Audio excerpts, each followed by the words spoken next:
মার্কিন president Donald Trump ঘোষণা দিয়েছেন হরমুজ প্রণালীতে আটকে পড়া জাহাজগুলোকে পথ দেখিয়ে বের করে আনবে যুক্তরাষ্ট্র। প্রজেক্ট ফ্রিডম নামে এই উদ্যোগে ডেস্ট্রয়ার যুদ্ধজাহাজ, শতাধিক বিমান ও 15,000 সেনা মোতায়েনের কথা বলা হয়েছে। তবে কিভাবে এই উদ্যোগ বাস্তবায়ন করা হবে তা স্পষ্ট করেননি ট্রাম্প, ফলে বাজারে অনিশ্চয়তা থেকেই গেছে।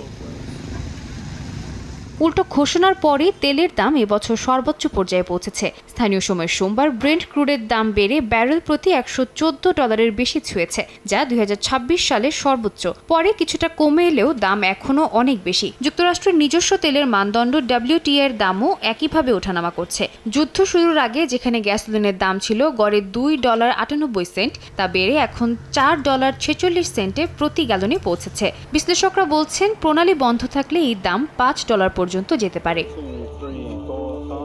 এদিকে জাপানের প্রধানমন্ত্রী সানাই তাকাইচি বলছেন, হরমুজ প্রণালী ঘিরে চলমান সংকটের প্রভাব এশিয়া অঞ্চলে খুব বেশি পড়ছে।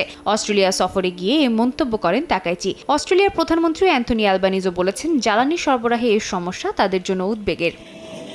সাদিয়া তাসনিম, সময় সংবাদ।